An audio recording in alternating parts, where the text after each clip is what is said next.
কিন্তু কোরআন দিয়ে চললে দেশটা কেমন দেখা যায় এটা এখনো আমরা দেখি না। এখন আমরা সবাই একমত, দলমত আর নেই। কোরআন দিয়ে এই দেশ চললে কেমন দেখা যায় ওইটা আমরা এই চোখে দেখতে চাই। কারা দেখতে রাজি আছেন দেখি? লিল্লাহি তাকবীর। আমার মতো মূল্য চুরির মামলায় যদি 33-32 বার হাইকোর্টে মামলা ওইটি জামিন না দেয়, কিসের ন্যায় বিচার? যেটা এখন সব পরিষ্কার হয়ে গেছে। 15 বছরে কোনো ন্যায় বিচার দেশে কায়েম হয়নি, পুরাটা হয়েছে অবিচার। আল্লাহ যেটা নিজে এখন ধরিস। কাবা শরীফ যখন তাওয়াফ করে মানুষ, আমি 16 সালে গিয়েছিলাম, গত বছরও গিয়েছি। বাস্তবতায় যেটা দেখলাম, ষষ্ঠ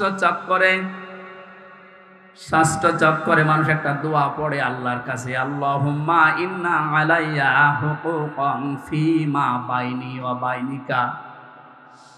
কাবার সামনে নিয়ে বলে, রব্বুল আলামিন তুমি আমার মালিক, আমি তোমার গোলাম। তোমার ভেতরে আমার ভেতরে বহু দেনা পাওনা আছে। আমি বান্দা হিসাবে, দাস হিসাবে, গোলাম হিসাবে যা যা পাবো তুমি সেই বীর্য থেকে শুরু করে হামজা বানিয়ে সব দিয়ে দিয়েছো। আমি উল্লেখ করার মতো কিছু ছিলাম না। হাল আতা আলাল ইনসানি হিনুম মিনাদ দাহরি লাম ইয়াকুন শাইআম মাযকুরা। মানুষ কি একটু চিন্তা করে না যে জন্মের আগে, এ পৃথিবীতে আসার আগে উল্লেখ করব এমন কোন বিষয় লোকা ছিল না। আজকে সভাপতির নামের নিচে দেখলাম লেখা বিশিষ্ট ব্যবসায়ী আলহাজ নুরুজ্জামান মুন্সি। কত সুন্দর নাম দিয়ে পেছনে ডিগ্রি লাগিয়ে দিয়েছে, উনি এই কাজ করি খায়।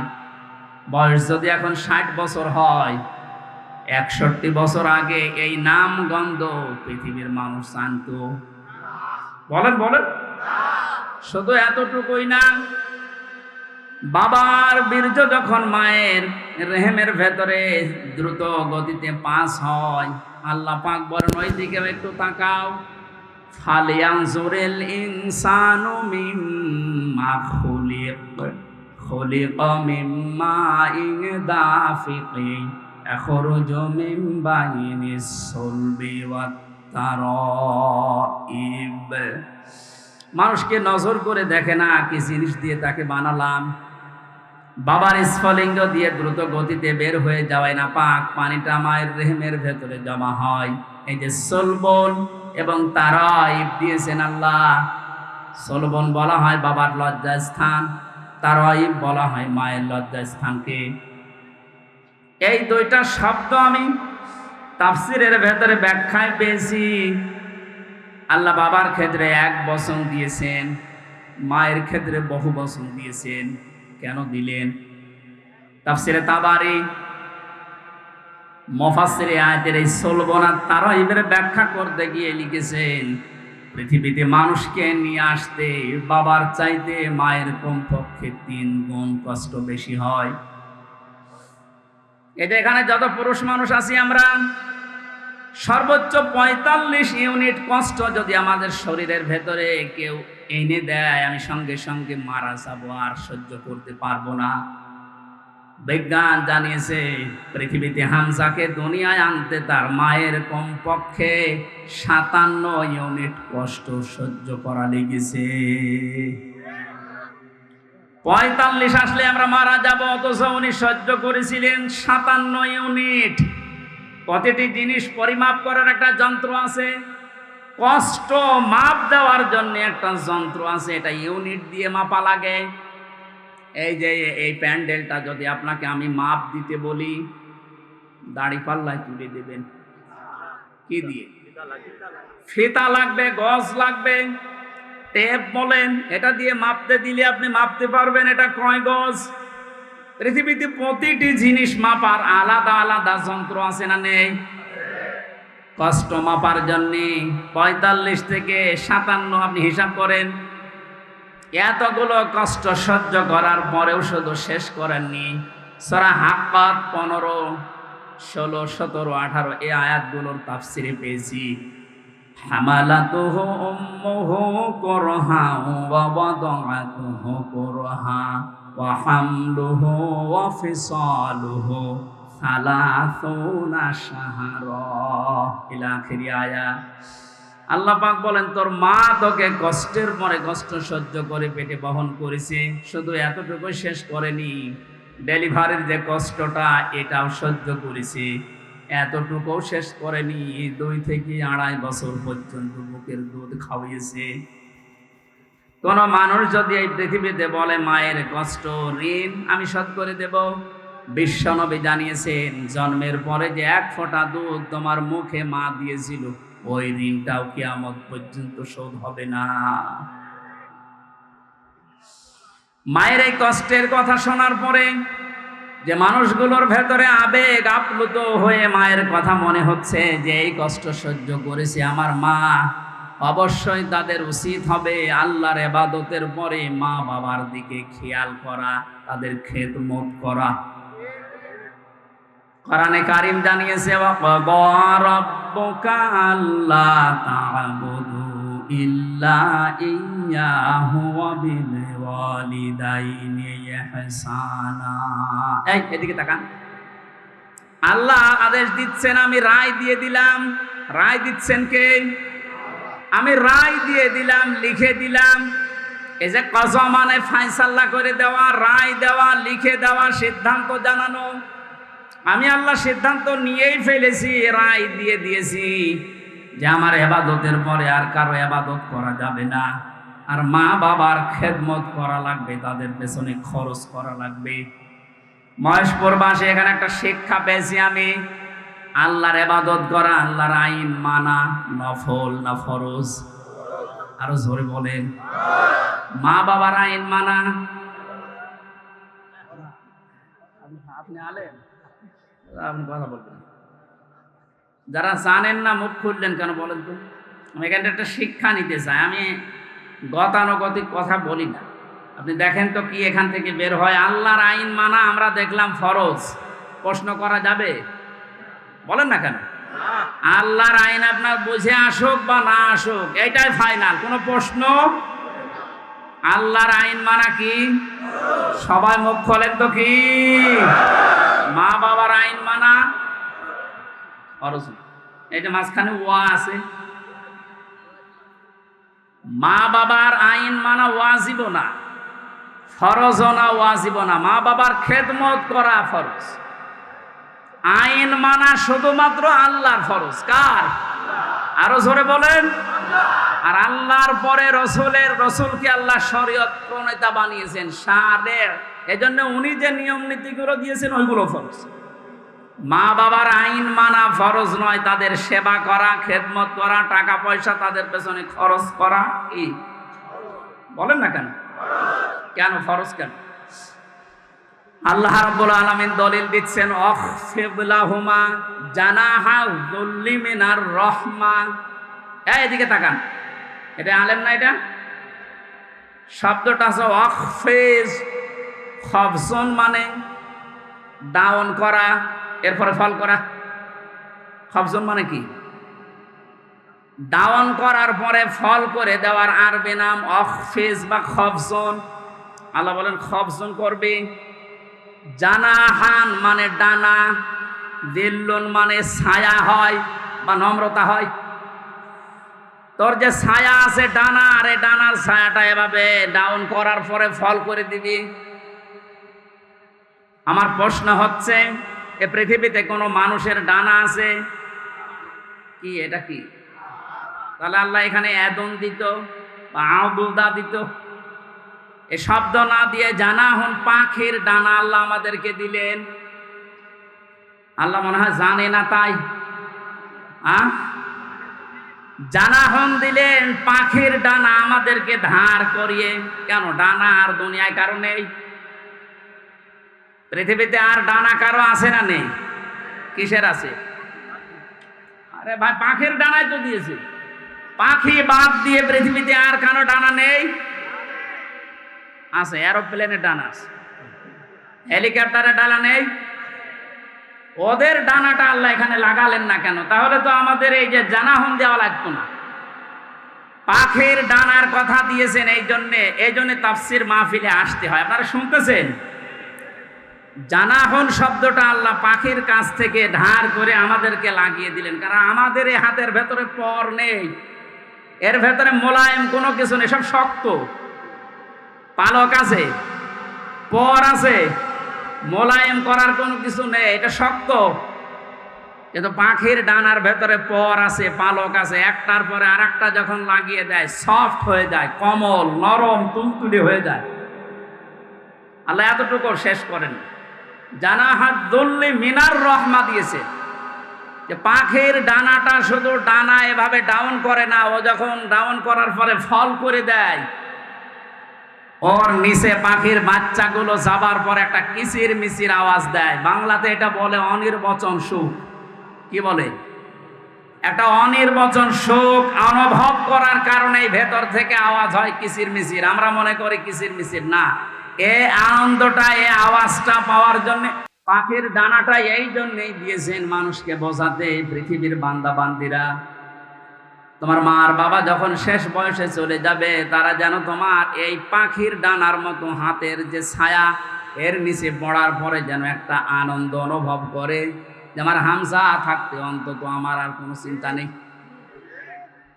মহেশপুরবাসী কত আলেম এখানে বসে আছে, হাজারো মানুষ আমরা, বলেন তো আমাদের মা আর বাবা এখন শেষ বয়সে এসে এইটা বলার মতো স্কোপ পাচ্ছে না? পাচ্ছে। আল্লাহ রাব্বুল আলামিন মায়ের কথা 3 বার দেওয়ার জন্য তারা এই বহু বচন দিলেন, আর বাবার কথা 1 বার দিয়েছেন।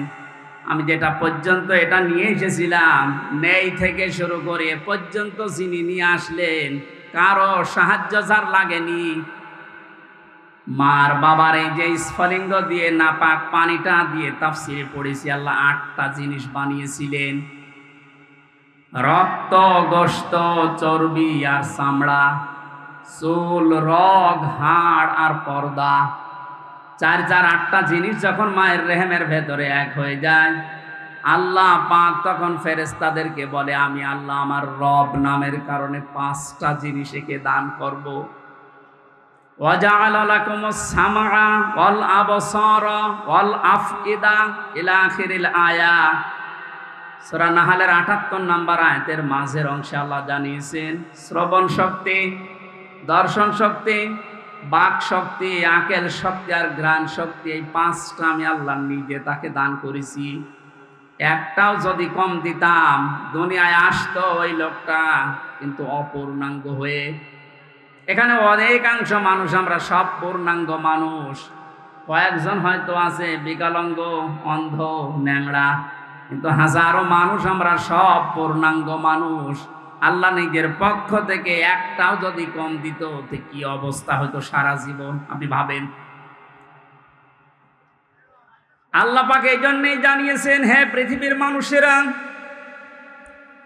নেই থেকে শুরু করে উল্লেখ করার মতো একটা জায়গায় ধরে নিয়ে আসলাম, এরপরও আমার সাথে তোর নাফরমানি কমে না। কাইফা তাকফুরুনা বিল্লাহি ওয়া কুনতুম আমওয়াতান ইলা আখিরি আয়াত।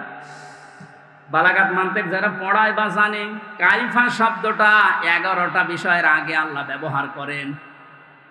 কাইফা শব্দের প্রথম ব্যবহার হচ্ছে মান্তিকের কায়দায়।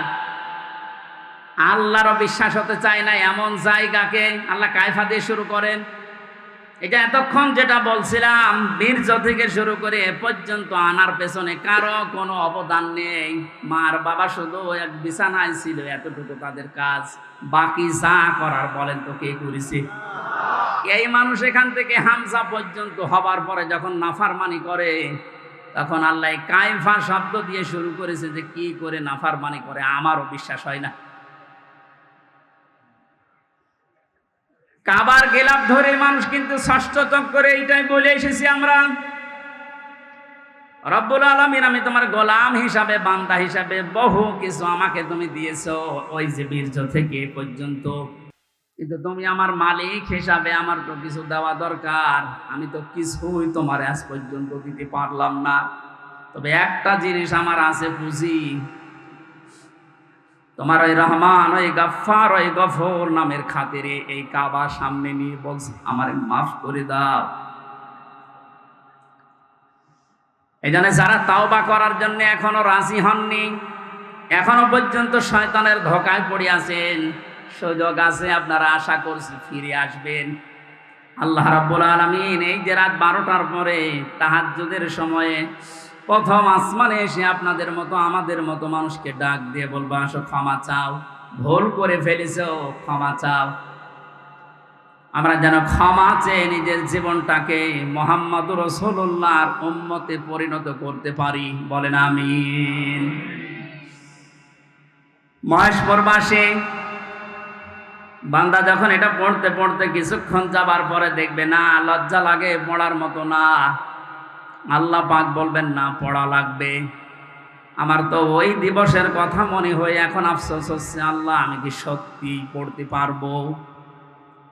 আমার এই 24 সালের এটা আগস্ট মাস, যদি আল্লাহ বলে প্রথম তারিখ পর্যন্ত তোরে মাফ করে দিলাম, তোর কোনো হিসাব নেই, শুধুমাত্র এই যে 17 তারিখ আজকে, এই 17 দিনের হিসাব দিয়ে জান্নাতে চলে যা। যত মানুষ এখানে আপনারা আছেন বুকে হাত দিয়ে বলেন তো 17 দিনের হিসাব এখনো জোগাড় করা সম্ভব হয়নি। অথচ যে হাদিস পড়েছিলাম নবীজি বলেন মা তাসালু কদামা বানি আদম আব্দি ইয়াউমাল কিয়ামাতি হাত্তা ইসালান খামসিন। কিয়ামতের কঠিন ময়দানে প্রতিটি মানুষকে আল্লাহ তার নিজের সামনে দাঁড় করাবেন, প্রত্যেককেই 5টা করে প্রশ্নের উত্তর জিজ্ঞাসা করবে। 5টা প্রশ্নের সঠিক জবাব দেওয়া ছাড়া কেউ সামনেও যেতে পারবে না, পেছনেও যেতে পারবে না, জায়গায় দাঁড়িয়ে থাকবে। শুধু মাইক ফাটিয়ে টেবিল ফাটিয়ে ফেলেন না, নিজের সাথে মিলান তো। জালেমদের কথা তো বাদই দিলাম, আমরা যারা মজলুম আছি তারা নিজেদের দিকে এই 5টা বিষয় একটু মিলাই। গোসামিল দিয়ে উত্তর দিলে হবে না, নকল করে গোপালগঞ্জের মতো পাশ করে চাকরি পেলে হচ্ছে না। আমরা A+ পাওয়ার পরও আমাদেরকে দেয় না, আর ওরা 2.5 পেয়ে চাকরি পেয়ে যাচ্ছে। কত দুর্নীতি হয়েছে আপনারা টের পাচ্ছেন। বাস্তবতায় মিলিয়েছেন আপনি একবারও যে এই লোকটা নিজে আল্লাহর সামনে দাঁড়িয়ে আছে? আপনি নিজে মনে করেন দাঁড়িয়ে যখন আছে, আল্লাহ জিজ্ঞাসা করছেন আওনান উমরিহি ফিমা আফনা, হামজা বলো তো দেখি, একটা জীবন দিয়েছিলাম 60 বছরের, এই 60 বছরে কি করলে? জবাব সঠিকটা দাও। 2 নম্বরের বিষয় আল্লাহ দিয়েছেন যুবকদের বিষয়, এবং শাবাবিহি ফিমা আবলা, একটা যৌবনকাল দিয়েছিলাম। 15 থেকে শুরু করে 45 বছর, এই যে বিশাল একটা যৌবনকাল, এটা কোন কোন কাজে লাগিয়েছে বলো? আর যে যুবকদের কারণে দেশটা স্বাধীন হয়ে গেল, এই যুবকগুলো নাই পার পেয়ে যাচ্ছে। আমরা যারা যুবক আছি স্বাধীন দেশে এখনো পর্যন্ত পরিবর্তন হচ্ছে না, কি জবাব দেব বলেন? আমার কিন্তু 60 বছরের ভেতরে যৌবনকালটা ছিল। আল্লাহ আলাদা করে যৌবনকালের কথা নবীজি বললেন কেন? এই কারণে আজকে এই যে শেজিয়া বাজারে আমি আয়াতটা পড়েছিলাম, আর আইতান নাস ইয়াদখুলুনা ফি দীনিল্লাহি আফওয়াজা। হে নবী, আপনি যখন দেখবেন যে আল্লাহর সাহায্য এসে গেছে, তখন তো বিজয় হবে। দলে দলে পালে পালে মানুষ ইসলামে প্রবেশ করছে, যেটা আমরা এখন চর্মচোখে সারা বাংলাদেশে দেখতে পাচ্ছি। একটু যাদের বিবেক আছে, একদম মরে যায়নি, তারা আজ তো সব কিছু ভুলে ইসলামে চলে আসছে। কারণ ইসলামের মালিক ওরা জানে যে দেশে জামাত ইসলাম শিবির চরমনা এরা না, ইসলামের মালিক কে? আর যারা আমরা আছি, আমরা ইসলামের খাদেম। সুতরাং ইসলাম প্রতিষ্ঠা করতে গিয়ে, ইসলাম কায়েম করতে গিয়ে বিকাল 5টার আগে কাউকে আমরা আর ষড়যন্ত্র করতে দেব না ইনশাআল্লাহ। এই যে বিচারপতির নামে কলঙ্ক মানুষের পর্যায়ে পড়ে না। ইসলামকে এই দুনিয়া থেকে মিটানোর জন্য বিশেষ করে বাংলাদেশ থেকে যারা ভূমিকা পালন করেছে বেশি, তার ভেতরে এই অবৈধ বিচারপতি আছে। ওর কথাবার্তা শুনলে শয়তান পর্যন্ত হাসে, বলে আল্লাহ তুমি আমারে শয়তান বানিয়েছো। এটা চোখে দেখনি? আমি মাঝে মাঝে ওরা দেখি আর ভাবি আমি তো শয়তান দেখি না, যদি দেখতাম মনে হয় এরকমই। একটা টাটকা নির্ভেজাল শয়তান। সুতরাং এরকম শয়তানের অনুসারী যারা আছেন তুরিন আফরোজ থেকে বহু শয়তানকে 15 বছর দেখলাম। এখন ইসলামের যে উর্বর ভূমি বাংলাদেশে হচ্ছে, চলছে, কায়েম হওয়ার পথে বাধা দিতে আসলে কিন্তু বিকাল 5টার আগে কোনো ছাড় নেই। এটা তো গেল কামলাদের। আর যিনি জমির মালিক এই যে বসে আছে, উনি যদি এসে দেখে সব ধান নষ্ট করে ফেলেছে, এরপরে উনি কিছু বলছে না, তার মানে ওনার কোনো শক্তি নেই। বিশ্বাস করেন, মনে মনে চিন্তা করেন ওনার শক্তি নেই তা না, এখন হয়তো কিছু বলছে না, গোপনে ওনার কোনো কিছু আছে। যেদিন ধরবে ওদিন বাপ বলার সময় দেবে না, যেটা আমার আল্লাহ এখন মালিক হিসাবে করছে। ইন্না বাদশা রব্বিকা লাশাদীদ, তোমার রবের ধরা বড় শক্ত ধরা। নৌকায় উঠে পালাতে গিয়েও পারবে কি করে? কারণ ওরে তো আমরা ধরি নাই, ধরেছে কে? এদের কারণে হাজারে অবৈধ আইন মন্ত্রীর কারণে হাজার হাজার মানুষ আইনের এই জায়গায়, ন্যায় বিচারের জায়গায় অবিচার পেয়েছে বেশি। তার বাস্তব প্রমাণ আমি নিজে না, সিএমএম কোর্ট, জজ কোর্ট, হাইকোর্ট মিলিয়ে আমার মামলা কতবার তুলেছে। এই যে আমার মামা বসে আছে, মামা শ্বশুর, আমার চাচা ছিল ঢাকায়, বাবা তো ওগুলো বোঝে না ভালো, রাত দিন দৌড় চাকরি করে বেটা, এরপরও রাত দিন এখানে ওখানে উকিল ধরে করবে কি? কারণ যারাই ধরবে, যত বড় উকিল ধরুক, আর এক উকিল তো বসে আছে ওখান থেকে, যতক্ষণ সিগন্যাল না পাবে আমার নাকি বের হওয়ার কোনো একটা বিচার হলো। আর প্রতিদিন টিভির সামনে এসে সন্তানদের নাকি লেকচার দিচ্ছে যে আমরা ন্যায় বিচার কায়েম করি, ছড়ি দিচ্ছি। এই ন্যায় বিচার। আমার মতো মূল্য চুরির মামলায় যদি 33-32 বার হাইকোর্টে মামলা ওইটা জামিন না দেয়, কিসের ন্যায় বিচার? যেটা এখন সব পরিষ্কার হয়ে গেছে। 15 বছরে কোনো ন্যায় বিচারে দেশে কায়েম হয়নি, পুরাটা হয়েছে অবিচার। আল্লাহ যেটা নিজে এখন ধরিস। এই জন্য সাবধান, আল্লাহ এমনি কিছু বলছে না। অনেকে মনে করছে এত কিছু করে কিছু হয় না, এখন কিছু টের পাচ্ছেন। আলেমদের মাথায় দড়ি দিয়ে ছাগলের মতো, গরুর মতো যখন ট্রেনে নিয়ে যেত ওই কোর্টে, বারান্দায় দাঁড়িয়ে অনেক শয়তান দেখতাম হাসতেছে আর টিপ্পনি কাটতেছে। যে দেশে আর হুজুর নেই, আমির হামজা, এই মাওলানা মামুনুল হক, এরে ধরলো, আর হুজুর নেই দেশে। তাদের কত সুন্দর সুন্দর কথা, ফেরেস্তার মতো কথা বলে, আর এরা উঠলে শুধু রাজনীতি করে। ধরেছে, ঠিকই হয়েছে। এখন আপনি টের পাচ্ছেন কি হচ্ছে? 10 দিন আগে যে লোকটা আইন পুরা চালাতো, সেই লোকটার পক্ষে একটা উকিল পর্যন্ত এখন দাঁড়াতে রাজি। এইটাই আল্লাহর ধরা। এটা কার ধরা? এই জন্য জমিনের মালিক যিনি, উনি যদি ধরে, বাপ বলার কিন্তু সময় পাবেন না। আমরা এখন এই আয়াতটা আল্লাহকে বলছি, আল্লাহ তুমি আমাদেরকে দেখাও যে দলে দলে মানুষ ইসলামে প্রবেশ করছে, এটা যেন আমরা দেখতে পাই, চর্ম চোখে দেখতেছি, এটা যেন আরো বৃদ্ধি বাড়ে। জোরে বলেন আমিন। কারণ জমিনে বহু মানুষ এই 52-53 বছর চালিয়েছে, আমরা দেখলাম না? বাবা চালিয়েছিল, স্বামী চালিয়েছিল, চাচা চালিয়েছিল, বউ চালিয়েছে, ভাবি চালিয়েছে। এক কথা বলছে না কেন? কিন্তু কোরআন দিয়ে চললে দেশটা কেমন দেখা যায়, এটা এখনো আমরা দেখি না। এখন আমরা সবাই একমত, দলমত আর নেই। কোরআন দিয়ে এই দেশ চললে কেমন দেখা যায়, ওইটা আমরা এই চোখে দেখতে চাই। কারা দেখতে রাজি আছেন দেখি? লিল্লাহি তাকবীর।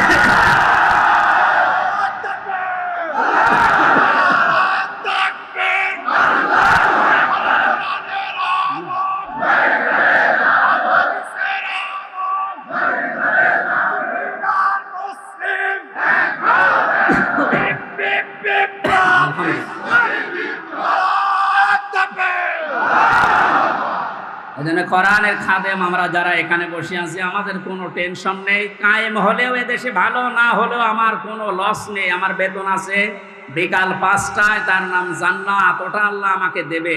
কারণ বিকাল 5টা পর্যন্ত জমিটা একটু দেখে শুনে রাখতে পারলে উনি যেমন বেতন দেবে, আল্লাহ আমাদেরকে জমিনে কাজ করার জন্য বেতন দিতে পারে না? ওই বেতন পাওয়ার আশায় আছে।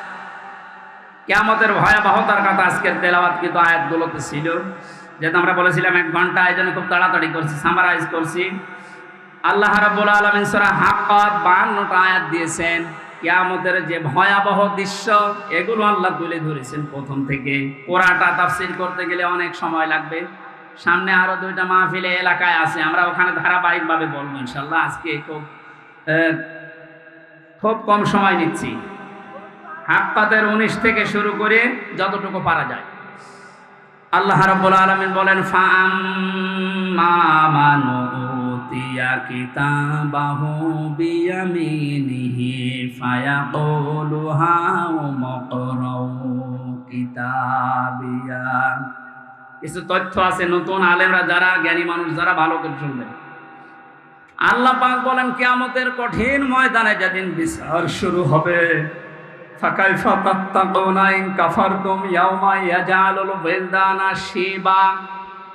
এত কঠিন ভয়ঙ্কর সালসালা অবস্থা তৈরি করব, যুবক মানুষ বুড়ো হয়ে যাবে। আল্লাহ পাক বলেন, তার জ্ঞাতি গোষ্ঠী, তাকে যারা আশ্রয় দিত, এই মানুষগুলো পালাতে থাকবে।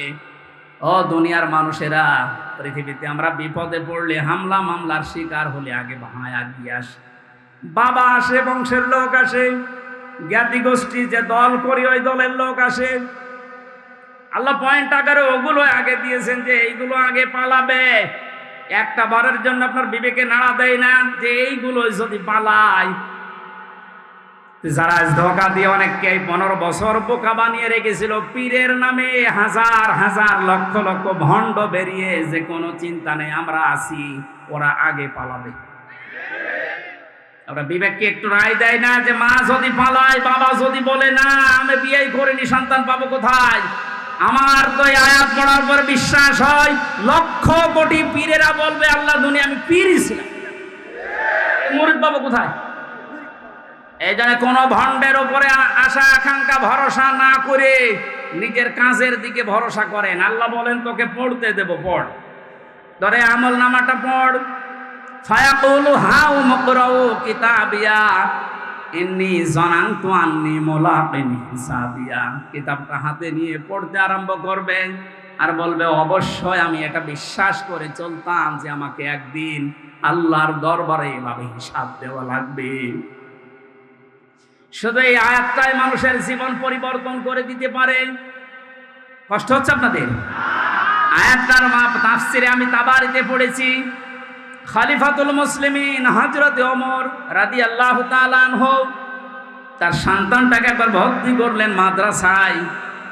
হোসাইন রাদিয়াল্লাহু তাআলা আনহু ওই সময় প্রধান বিচারপতি হযরতে আলীর সন্তান, তিনিও মাদ্রাসায় পড়তে বলে কলম ফেলে দিচ্ছিলেন, বলে তুলে দাও তুলে দাও তুলে দাও। 3 বার তুলে দেওয়ার পরে প্রধান মন্ত্রীর ছেলে এজন্য একটু রাগ হয়ে গেছে, ডাক দিয়ে বলে কলম ফেলে দিতে বলো, বারবার আমারে তুলতে বলো, আমি খাদেম তোমার চাকর। হযরত হোসাইন বলে ফেলেছেন তুমি শুধু চাকর না, তুমি চাকরের বাচ্চা, খাদেমের বাচ্চা। খাদেম বাড়িতে যে আব্বাকে বলছে আব্বা আমি আর পড়বো না, কেন? আমাকে গালি দিয়েছে, ছোট করেছে আমার বন্ধুদের মাঝে, তুমি বিচার করো হোসাইনের। আজকে না, জমার দিন বিচার হবে। খুতবা দিচ্ছিলেন হযরত ওমর, ডাক দিয়ে বললেন হোসাইন এখানে আসো। বলে হ্যাঁ সামনে আসো। তুমি আমার সন্তানকে গালি দিয়েছো, খাদেমের বাচ্চা, খাদেম বলে অপমান করেছো। হযরতে হোসাইন বললেন হ্যাঁ আমি বলেছি। তিনি বলেন কেন বললেন? হযরতে হোসাইন ওখান থেকে দাঁড়িয়ে বলে খলিফা বুকে হাত দিয়ে বলেন তো আপনি কি আমার নানার খাদেম ছিলেন না? হযরত ওমরের কথা বন্ধ হয়ে গেছে, চোখের পানি ফেলে বলে আমি তো খাদেম ছিলাম, এভাবে তো ভাবি নাই। আমি যে খাদেম ছিলাম এটা তো আমি তো জানি। তুমি কি লিখে দিতে পারবে যে আমি খাদেম ছিলাম তোমার নানার? কাগজ নিয়ে আসে, খেজুর পাতা নিয়ে এসেছে, লিখে দিলেন এই ওমর আমার নানার খাদেম ছিল, আমি দেখেছি, এটি হোসাইন ইবনে আলী, সই করে দিলাম। কাগজটা হাতে নিয়ে হযরত ওমর বলে নবীর সাহাবীরা বিচার হয়ে গেছে। ছোট মানুষ আব্দুল্লাহ ও তো বোঝে না, বলে কি বিচার করলে বাবা? তুমি তো এখনো মাছ ধর শুরু করনি। হযরত ওমর বলে সন্তান যে বিচার করেছে এটা দুনিয়া না, মরণের পর কাজে লাগবে। আমি ইন্নী যানানতু আন্নী মুলাকিন হিসাবিয়া, আমি বিশ্বাস করে দুনিয়ায় চলি যে আমাকে হিসাবের মুখোমুখি হওয়া লাগবে। আমি আমার 26 বছর বয়সে মুসলমান হয়েছি, বাকি এই কয় বছর ইবাদত বন্দেগী চাই করলাম, হিসাব দিতে পারবো কিনা জানি না। মারা যাওয়ার পরে কাগজটা আমার কাফনের ভেতরে দিয়ে দিও। আল্লাহ যখন আমাকে তার সামনে তুলে ডাক দিয়ে বলবে হিসাব দাও, জীবনে কিছুই যদি কবুল না হয় এই কাগজটা আল্লাহকে দেখিয়ে বলবো, রব্বুল আলামিন তুমি আমার জীবনের কিছু যদি পছন্দ না করো, তোমার ভালো না লাগে, এই কাগজটার দিকে তাকাও, তোমার নবীর নাতি লিখে দিয়েছে আমি নবীর খাদিম ছিলাম, এ ওসিলাই হলেও তুমি আমারে মাফ করে দাও। জবাব দেওয়া, হিসাব দেওয়া কিয়ামতের ময়দান, এটা তাদের কোন পর্যায়ে ছিল? তারা কি বিশ্বাস করত হিসাবিয়া? আর আমরা কোথায় আছি? আল্লাহ পাক বলেন হিসাব বড় কঠিন জিনিস, এজন্য আমার নবী পর্যন্ত প্রতিদিন 100 বার করে দোয়া করতো, আল্লাহুম্মা ইন্না আলাইয়া হিসাবা ইয়াসিরা, হে আল্লাহ তুমি আর সাই করো, আমার হিসাবটা সহজ করে দিও। নবীজি মাঝে মাঝে বলতেন, সাহাবীরা আল্লাহর দয়া ছাড়া হিসাব দিয়ে কেউ জান্নাতে যেতে পারবে না। সাহাবীরা বলেন, হুজুর আপনি? বিশ্ব নবী বলেন, আমারও সম্ভব না আল্লাহর দয়া ছাড়া হিসাব দিয়ে জান্নাতে যাও। বাংলার মুসলমানেরা যারা আগে পেছনের সব অপরাধ আল্লাহ মাফ করে দিয়েছে, এই মানুষটা যদি 100 বার হিসাবের বিষয়ে চিন্তা করে 24 ঘন্টায়, আমাদের কতবার হিসাব আসা দরকার। এই হিসাবটা যত বেশি আসবে, এই দেশ থেকে দুর্নীতি তত বেশি পালাবে। আজ এক একটা মন্ত্রী, এক একটা নেতার ঘরে যত টাকা, যত স্বর্ণ পাওয়া যাচ্ছে, এর একটাই কারণ, এরা কোনোদিন বিশ্বাস করে না যে আর একটা জায়গা আছে যেখানে হিসাব দেওয়া লাগবে। এখন যারা দায়িত্বে আছেন, পরবর্তীতে যারা আসবেন, তারা 100 ভাগ বিশ্বাস করে ওই জায়গাগুলোতে যাবেন যে আমি আর চাই করি, আমাকে কিন্তু হিসাবের মুখোমুখি হওয়া লাগবে। বাংলার দুদক না, বাংলার বিচারপতি না, আমার যে নিয়ালাই সাল্লাহু বিআহকামিল হাকিমিন, সব চাইতে বড় বিচারপতি যিনি, ওনার সামনে আমার হিসাব দেওয়া লাগবে। কথা বলেন ঠিক কিনা? আমি হামজা সহ যত মানুষ এখানে বসে আছি, প্রত্যেককেই যেন এই আয়াতটা নিজের সাথে মিলিয়ে আল্লাহ আমাদের হিসাব যেন সহজ করে দেন, বলেন আমিন। এই লোকটাকে আল্লাহ সন্তোষজনক জীবন দান করবেন। এদিকে তাকান এবার, যে তথ্যটা বলার জন্য এতক্ষণ পর্যন্ত এদিকে ওদিকে আমি ছড়িয়েছিলাম, এইবার সে পর্যন্ত এসেছি, আলেমদেরকে বলছি ফাহুয়া ফি ঈশাতির রাদিয়া, আল্লাহ পাক বলেন তাকে সন্তোষজনক জীবন দান করব। সন্তোষজনক জীবন কি? ফি জান্নাতিন আলিয়া, সুউচ্চ মাকাম জান্নাত যেটা, ওখানে আল্লাহ তাকে পৌঁছিয়ে দেবেন। কুতুফুহা দানিয়া, যার ফলগুলো হাতের নাগালে এসে নাড়াচাড়া করবে। কুলু ওয়াশরাবু হানিয়াম বিমা আসলাফতুম ফিল আইয়ামিল খালিয়া, আল্লাহর পক্ষ থেকে ঘোষণা আসবে, খাও, পান করো, মন মতো খাও, কারণ এই খাবারগুলো তোমাদেরকে জালেমরা দুনিয়ায় খেতে দেয়নি, এরকম আরামে জালেমরা থাকতে দেয়নি। 15 বছর অনেকে এই বাংলাদেশে নিজের স্ত্রীর কাছে রাখতে পারে নাই, নিজের ঘরে মাথা দিয়ে ঘুমাবে পারে নাই। এই কথা বলে না কেন? আম বাগানে, বাঁশ বাগানে, এমনকি ধানের ক্ষেতের ভেতরে মশারি টাঙিয়ে 15 বছর কাটিয়েছে এমন মানুষ ওই দেশে আছে। আল্লাহ পাক যেন তাদেরকে হাত ধরে ধরে বলছে, কুলু ওয়াশরাবু হানিয়া বিমা আসলাফতুম ফিল আইয়ামিল খালিয়া, এতদিন যা খেতে পারোনি এখন মন মতো খাও। আমার মনে হয় সেই সময় আমাদের সামনে এসে গেছে। আল্লাহ যেন আমাদের আয়াতটা জীবনের সাথে মিলিয়ে দেন, বলেন আমিন। সন্তোষজনক এই জীবনে যাবার আগে যে বিষয়গুলো আল্লাহ সামনে নিয়ে এসেছিলেন, তার 1 নম্বরে ফাআম্মা মান সাকুলাত মাওয়াজিনুহু ফাহুয়া ফি ঈশাতির রাদিয়া, মানুষকে আল্লাহ মাপ দেবেন মিজানের পাল্লায়। কিসের পাল্লায়? জবান খোলেন। মিজান মানে না, মিজান মানে মানদণ্ড। মিজানের পাল্লায় আল্লাহ মাপ দেবেন মানে মানদণ্ড সামনে নিয়ে আসবেন। হাইকোর্টের সামনে দেখেন একটা দাড়ি পাল্লা দেওয়া আছে, এ দাড়ি পাল্লায় ওজন দেয় কি? ওটা ওটা ন্যায় বিচারের মানদণ্ড। সরকারে দেশের মানুষকে বোঝাতে চায় সারা দেশে অবিচার হতে পারে, হাইকোর্টে আসলে দাড়ি পাল্লার মতো ন্যায় বিচার বাবা। দুইটাই সমান না, একটাকে একটু এদিক ওদিকে আছে, একেবারে সমান সমান দেখবেন। আজকে এই ভুলটা ভাঙা লাগবে। আমার যতটুকু ধারণা, আমি লেখাপড়া করে যা পেয়েছি, এই ভুলটা যদি বাংলার জমিনে আজ ভেঙে যায়, হাজার হাজার মানুষ সঙ্গে সঙ্গে উঠিয়ে যাবে। দেখেন তো আপনি মেলাতে পারেন কিনা। আমি প্রথমে যে উদাহরণ দিকে দুইটা জিনিসের নাম বলেছিলাম, প্রতিটি জিনিস পরিমাপ করার জন্য আলাদা আলাদা জিনিস পাওয়া যায়। আমি গত 7 দিন 8 দিন ছিলাম মালয়েশিয়া, সিঙ্গাপুর, ওইদিকে থাইল্যান্ডের। ওখানে যে আলোচনার বিষয়গুলো সাবজেক্ট আকারে দিয়েছিল তার ভেতরে এই মাওয়াজিন ছিল। বলে মাওয়াজিনের অর্থ আপনি বের করেন তো, একটা একটা করে 99টা অর্থ আমি আবিধান থেকে বের করেছি। এক একটা শব্দের ব্যাখ্যা করার জন্য আমার আলাদা আলাদা সময় দিয়েছি, কারণ ওই দেশে অনেক বড় বড় শিক্ষিত মানুষ হিস্ট্রিতে থাকে, মসজিদের ভেতরে অথবা অডিটোরিয়ামে হয়। এখান থেকে আমি যেটা নিতে পেরেছি, এই যে মাওয়াজিন দিলেন, মিজানের পাল্লার এই মাপটা যদি আপনি পরিষ্কার করতে না পারেন, ক্লিয়ার হতে না পারেন, আপনার অপরাধ প্রবণ জীবন থামবে না। প্রতিটি জিনিস পরিমাপ করার জন্য একটা উদাহরণ দিয়েছিলাম, এটা পরিমাপ করার জন্য ফিতা লাগে, চাউল পরিমাপ করার জন্য বাটখারা লাগে, কি লাগে বলেন বলেন? তেল পরিমাপ করার জন্য লিটার লাগে, সিসি লাগে। কেউ যদি এখন তেল মাপ করার জন্য ফিতা দেয়, মাপতে পারবে? এইটা মাপ করার জন্য দাড়ি পাল্লা দেয়, মাপতে পারবে? তাহলে প্রতিটি জিনিস মাপ করার জন্য আলাদা আলাদা যন্ত্র পাওয়া যায়।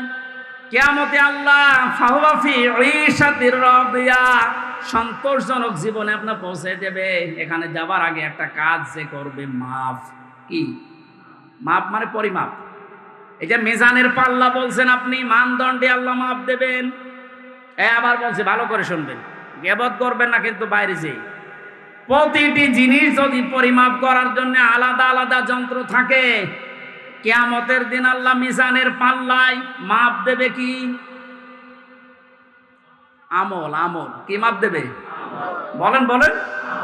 আমল মানে কাজ, আমল মানে আরো জোরে বল। কাজ মাপার জন্য দাড়ি পাল্লা লাগে, ফিতা লাগে, লিটার লাগে, কি লাগে?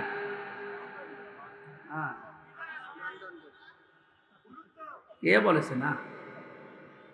কি ছাত্র ক্লাস করাচ্ছে আল্লাহ জানে। এটার জন্যই তো আসতে হয়। মাপ দেওয়ার জন্য এই পৃথিবীতে গুরুত্ব লাগে। কাজ যদি কেউ মাপতে চায় যে আমি কাজ মাপবো, কেজি দিয়ে মাপা যাবে যে কয় কেজি কাজ। আপনি কি ধরনের বিশ্বাস করেন কিয়ামতে আল্লাহ এইদিকে আমল তুলে দেবে আর এদিকে বদ আমল? আমল মানে কাজ, কাজ কি 5 কেজি হয়? কি বুঝেছেন এতদিন? আল্লাহ মাপ দেবে কি? আমল। আমল এটা ক্লাস চলছে, জবাব দেন তো ছাত্রের মতো। আমল মানে বাংলায়, আমল মানে বাংলায়, আবার বলেন আমল মানে বাংলায়, আরবিতে আমল, আরবিতে, ইংরেজিতে ওয়ার্ক। জিনিস সবই এক, জিনিস সবই কি? মাথায় যেটা আছে এটার এই দেশের নাম চুল। আপনি পাকিস্তানে চুল কেটে দেন, কেমন লাগে? জিনিস তো একই, নাম বিভিন্ন দেশে বিভিন্ন জিনিস, নাম এক না? জিনিস কি এক না দুই? আমল, ওয়ার্ক, কাজ সব এক। সাধারণ জ্ঞানে আমরা বুঝলাম যেটা মাপ করার জন্য দাড়ি পাল্লা, এই সিসি, লিটার, কেজি লাগে না। এটা মাপতে হলে গুরুত্ব লাগে। কাজ মাপতে হয় গুরুত্বের ভিত্তিতে। কিসের? এখন গুরুত্বের ভিত্তিতে আমল যদি, কাজ যদি, ওয়ার্ক যদি মাপতে হয়, পৃথিবীতে সবচাইতে গুরুত্বপূর্ণ কাজ আল্লাহর দৃষ্টিতে ফরজ। বলেন না কেন? এরপরে ওয়াজিব, এরপরে সুন্নাত, এরপরে নফল, এরপরে মুস্তাহাব, এরপরে মুবাহ। সিরিয়াল আকারে ধরেন। আপনি সারা জীবন মুবাহ, সুন্নাত, মুস্তাহাব হাজার হাজার করেছেন, নফল কিন্তু ফরজ ওয়াজিব করেননি, আপনার গুরুত্ব থাকবে কাজের? বলেন, এই স্টেজের গুরুত্ব কি? এই যে সামিয়ানা আর এই খুঁটি, এই দুইটা আসল জিনিস। এর ভেতরে আরো অনেক অন্য জিনিসও আছে, না দিলেও অসুবিধা নেই। এই যে লাইট যদি না দেন, স্টেজ থাকবে না? এই টেবিলটা না দিলে থাকবে না? এটা না দিলে বিউটিফাই হবে না। কিন্তু স্টেজ তো মানুষ বলবে যে সামিয়ানা আছে, খুঁটি আছে। আপনার জীবনে ফরজ কাজ 500। কয়টা? আপনি কোরআন পড়েন, 500 শরীয়তের বিধান পাবেন। 499টা আপনি করেছেন, একটা করেননি, আপনার পুরা জীবনের সব আল্লাহ বাতিল করে দেবে। এটা বাতিল যে করিয়ে দেবে কোথায় পেলে? বলেন। আমি বেশি সময় নিয়ে ফেলছি, আর 5-7 মিনিট থাকবেন না? এই যে নামাজ, আমরা যারা এশার নামাজ পড়লাম, এশার নামাজের ভেতরে ফরজ ছিল 13টা, 12টা আদায় করেছে কেউ, একটা আদায় করে নাই। ওর নামাজে সওয়াব হবে 5টা। কি? 0 শূন্য, কিচ্ছু হবে না। এটা যেমন সহজে বুঝেছেন, কোরআনে কারিমে আল্লাহ 500 আয়াত শরীয়তের বিধান ফরজ এটা দিয়েছে। 499টা মেনেছেন, একটা মানেননি, আপনার জীবনে সওয়াব হবে 0 শূন্য, কাজের কোনো গুরুত্ব নেই। কিয়ামতে আল্লাহ যখন মাপবে একেবারে 0 হয়ে যাবে। এই পাল্লাটা ভারী হবে। আমি আশা করি বোঝাতে পেরেছি। এই জন্য জীবনে ফরজ যেন না বাদ যায়। কথা বুঝেছেন? নামাজ পড়া যেমন ফরজ, রোজা রাখা ফরজ, হজ করা ফরজ, সম্পদ থাকলে যাকাত দেওয়া ফরজ, দিন কায়েম করার চেষ্টা করা কি? এইটাকে কেউ যদি রাজনীতি দুনিয়ার কাজ মনে করে এড়িয়ে যায়, কিয়ামতে ওকে যখন আল্লাহ মাপ দেবে, কাজের গুরুত্বের ভিত্তিতে কিচ্ছু পাওয়া যাচ্ছে না। 12টা ফরজ আদায় করে একটা আদায় না করলে যেমন 0 হয়, কোনো সওয়াব হয় না। আশা করছি কথার অর্থ আপনি বুঝেছেন, এখন না বোঝার ভান করে আছে। আমার মনে হয় আপনাকে ঝড়ে কোদাল দিলেও আর আপনি বুঝবেন না। যা বোঝার আপনি বুঝেছেন, এখন আপনি